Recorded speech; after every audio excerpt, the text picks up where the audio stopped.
All the best అమ్మ. ఇంకే problem ఉన్నా చెప్పండి. నేను ఉండేది వైజాగ్లోనే, అవసరమైతే వచ్చేస్తాను మీ దగ్గరికి. మీరేం భయపడాల్సిన అవసరం లేదు, ధైర్యంగా ఉండండి. ఓకే.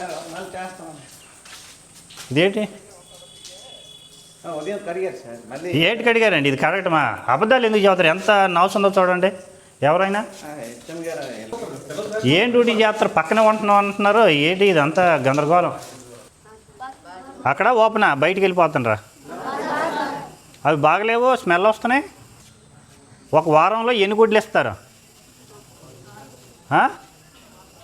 కొద్దిగా గట్టిగా చెప్పండి, పర్లేదు. ఎన్ని ఇస్తారు? 5 ఇస్తున్నారా? ఏ రోజులు ఇవ్వట్లేదు?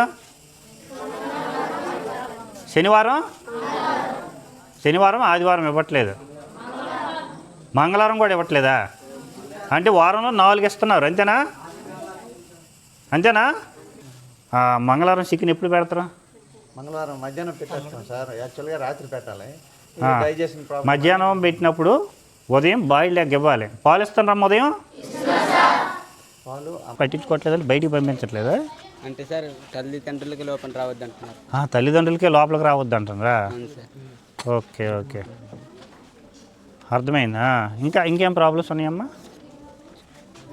ఇంకా మా దగ్గర ఉన్న కిట్స్ అంటే మా దగ్గర ఉన్న కిట్స్ ఇస్తారు కదా గవర్నమెంట్ కిట్స్. బిగిపిన కిట్స్ని మాకు ఇవ్వకుండా ఇంకా అది అమ్మేస్తున్నారా? మాకు ముఖ్యమైనవి సబ్బులు అలాంటివా? లాస్ట్ ఇయర్ వచ్చినవి ఉండే సార్. అవి అడిగితేమో రూమ్ లో పెట్టామన్నారు. రూమ్ లో లేవు సార్. బాత్రూమ్లు బాగాలేవు, కడగట్లేదా? అయితే చండాలం ఉన్నాయి, డోర్లు లేవు, నాసు పట్టి ఉంది, చుట్టూ నాసు పట్టి ఉంది.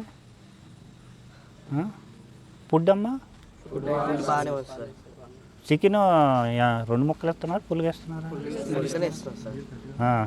వారానికి 5-6 ఎగ్గులు ఇవ్వాలి. ఒక్క శనివారం తప్ప మిగతా అన్ని రోజులు ఇవ్వాలి. ఇప్పుడు సండే చికెన్ కదా, మధ్యాహ్నమా సాయంత్రమా? ఉదయాన్నే బాయిల్డ్ ఎగ్ ఇవ్వాలి. అప్పుడు సండే రోజు ఎప్పుడైనా బాయిల్డ్ ఎగ్ రోజు అంతేనా? ఉదయాన్నే ఇవ్వాలి, అంతేనా? ఎగ్ ఉదయాన్నే. అలాగే మంగళవారం కూడా ఉదయం ఎగ్కి సంబంధం లేదు, దేనిది దాందే.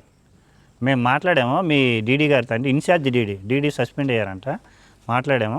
కాబట్టి ఇప్పుడు మీకు నెంబర్ ఇచ్చాను కదా, ఇది కూడా ప్రిన్సిపాల్ కూడా జేసీ గారి దృష్టికి తీసుకెళ్తాను. ఆ ప్రిన్సిపాల్ మీద కూడా చర్యలు తీసుకోమని కోరుతాం. ఓకేనా?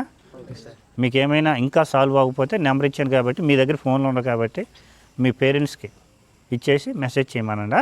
ఓకేనా? అది ఆల్ ది బెస్ట్ అమ్మ. ఇంకే ప్రాబ్లం ఉన్నా చెప్పండి. నేను ఉండేది వైజాగ్లోనే, అవసరమైతే వచ్చేస్తాను మీ దగ్గరికి. మీరేం భయపడాల్సిన అవసరం లేదు, ధైర్యంగా ఉండండి. ఓకే.